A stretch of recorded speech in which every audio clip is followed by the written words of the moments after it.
3 नंबरला इथं परशुराम आहे. 3 नंबरला इथं पार्वती. 2 नंबरला इथं महादेवाची पिंड आहे. पलीकडं वेल्हाबाई तिचे शेजारी पण परशुराम. आणि आज 4 नंबरला भैरवनाथ आणि योगेश्वरी. ह्या देवाचं, ह्या गावाचं, ह्या भूमीचं एक वैशिष्ट्य वेगळं आहे. तुम्ही मंदिर म्हटलं की तुम्हाला कळस दिसणार. बरोबर. इथं कळस नाहीये. तुम्ही गाडी लावली थोडक्यात तो टॉप. मंदिर म्हटलं की गाभारा पाहिजे. हा गाभारा पण नाही. आणि मंदिर म्हटलं की त्याला फाउंडेशन लागतं. तुम्ही उभे, तुमचे पाय मजबूत आहेत म्हणून. तर खाली पाय जर मजबूत असेल तर वरचं बांधकाम. याला काहीच नाही. हजारो वर्षापूर्वी ही देवी इथून एक पाडेदऱ्या नावाचं गाव आहे. शेजारीच 3 किलोमीटर अंतरावर तिथून. तिथंच ही देवी होती म्हणून त्या गावाचं नाव पाडळी दर्या किंवा दर्याबाई पाडळी. देवी तिथं होती.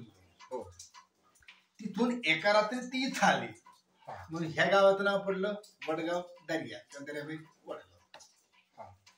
देवी ज्या गावाला गेली जिथं होती तिथं दर्याबाई नाव दोन्हीकडे भाषेल किंवा दर्या नाही का. तसं इथलं वैशिष्ट्य दुसरं काय, कळस नाही, गाभारा नाही, फाउंडेशन नाही. दोन्ही मूर्ती स्वयंभू. स्वयंभू म्हणजे हात, पाय, कान, नाक नाही. आता त्या गावामध्ये सुद्धा मंदिर आहे काय? नाही. त्या गावामध्ये मंदिर वडाच्या झाडाखाली फक्त असे दगडाच्या पादुका आहेत. दगड हे म्हणतात. बाकी तिथं काय तिथं मंदिर वगैरे काय नाही. हेमाडपंथी म्हणजे खाली आता ओटा आहे ते वडाच्या झाडाखाली म्हणलं तर तिथे काय नाही. बरोबर. याला 1170 पासून पूजा आपल्याकडे. त्याच्या आधी काय सध्या आपल्याला काही माहिती काय. इथलं वैशिष्ट्य दुसरं, देवी स्वयंभू. स्वयंभू म्हणजे हात, पाय, कान, नाक रहित. मग तुम्ही म्हणा डोळे आमच्या बंधूंनी 1993 साली इथं अनुष्ठान केलं तेव्हा ते बसवले. त्याच्या आधी डोळे पण नव्हते. तिसरं वैशिष्ट्य, ह्या मंदिरात जे पाणी पडते हा संपूर्ण कॅल्शियम कार्बनचा खडक आहे. मराठी त्याला आपण म्हणतो चुनखडक. काहीच नाही कळालं तर जो तुमचा जो तांबाबाचा चुना आहे त्या चुन्याचं कच्चं रॉ मटेरियल म्हणजे चुनखडक. याला भाजले की तुमचा चुना तयार झाला. बरोबर. ह्या खडकात जे पाणी आहे त्या पाण्याची रासायनिक अभिक्रिया होऊन पाणी खडकावरून खाली येतं. आणि त्याच्यापासून अधोमुखी आणि ऊर्ध्वमुखी अशा 2 प्रकारचे लवण स्तंभ किंवा लवण स्तंभाचा जो खांब तयार आहे. तुम्ही पाठीमागे जर पाहिलं तर तुमच्या लगेच लक्षात येईल ते लवण स्तंभ किंवा लवण स्तंभाचा खांब. आता एक क्षारयुक्त पाणी आहे. क्षार म्हटलं की आपण काय म्हणणार, मीठ म्हणणार. कधी तर मीठ अर्थ घ्यायचा. इथं फक्त क्षारच घ्यायचा. हे पाणी पिण्याला, मला पूजेला, मला वापरायला पाणी हेच. तुम्ही 20 लिटर पाणी प्याल ते कालचं पॅक आहे, आजचं लगेच नाहीये. हे लाईव्ह आहे.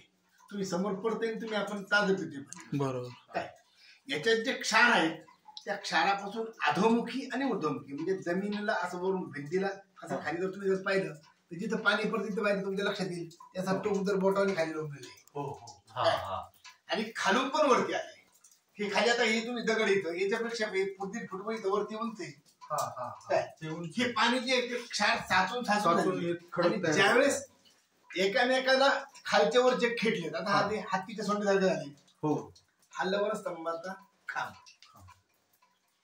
हे भौगोलिक दृष्ट्या इयत्ता 8वी 11वी 14वीच्या पुस्तकात त्याचा उल्लेख आहे. हे अहमदनगर जिल्ह्यात महाराष्ट्रात भारतात एवढे एकच. असे अमेरिकेला एक ते युगोस्लाविया काहीतरी तिकडे एक बिहार जिल्ह्यात एक बस्तर जिल्ह्यात थोड्या प्रमाणात आहे. पण अमेरिकेत जे येते नंतर 5-6 किलोमीटर त्या गुहा तयार केलेल्या आहेत आणि त्यांनी तिथं जायची याची व्यवस्था केलेली. तुमचं एज्युकेशन झालेलं आहे? येस. किती BSc. त्यामुळे हे जे आहे हे भौगोलिक दृष्ट्या पण तीर्थक्षेत्र देवस्थान महत्वाचं आहे. तिथं माकडच आहे, इथं माकडच आहे वडगाव दऱ्याला आणि पाडळ दऱ्याला मोर आहे. ते मोर इथपर्यंत येतात. म्हणजे खाली पटाणात नाहीत पण वरती झाडावरती वरच्या पटाणात ते देवस्थान इकडं फिरायला येतो. अशा प्रकारचे देवस्थान आहे. इथं 100 माकडे आणि 50 मोर असते. पण ते मोर 2 येते, 4 येते, 6 येते. सगळे काही इकडे येत नाही. असे 3-4 किलोमीटरची गुहाची. मग ते इथं तुम्हाला असे प्राणी, जंगली प्राणी वगैरे असं सगळं आहे. वाघ आता परवा दिवशी 6 वाजता इतक्या लांब असे 2 सापडले धरून. बापरे. इथे तुम्ही घंटीची इथे तुम्ही सॉक्स काढलेत ना त्याच्या खाली त्याला शिक्षक करून त्याला हुसकून दिलं.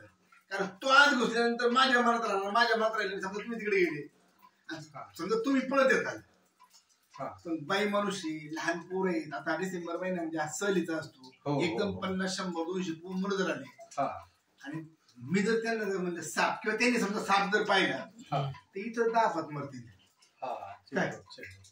त्यांची विल्हेवाट पहिली चौकशी माझ्याकडे. हे झालं कसं जे ह्या इथून पळायला सोपं नाही घेते कारण ह्या पायऱ्या आहेत आणि नवीन माणसाचा अंदाज नसतो. पण इथं प्राणी आहेत, पशु आहेत, पक्षी आहेत, वाघ आहे, तरस आहे, लांडगे आहेत, कोले आहेत, रानमुंद्रे आहेत, मांजरे आहेत, ते साप, नाग, धामणे, घुशी काय सगळे आहे. जंगलाच्या मध्ये काही ते इशूच नाही. मग तुमचं राहायची व्यवस्था गावामध्ये सकाळी सूर्य येते सूर्याचं इथं 7-7:30 यायचं 5:30-6ला वरती जायचं. 10-15 मिनिटं अलीकडे पलीकडे. रात्री बंद नाही रात्री बंद. इथं जंगल आहे आणि त्याच्यातून थोडं उशीर पण थांबतो पण आता हे काय आता ही जबाबदारी असते.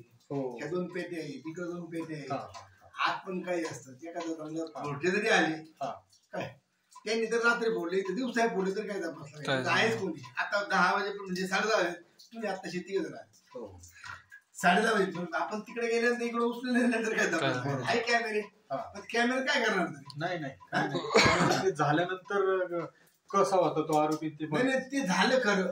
तोंड बांधल्यानंतर काय करायचं एवढेच ते बिष नाही ते मानले त्यांना महिन्यानंतर तपास लागलाय. लोक पाया पडा आरती घ्या.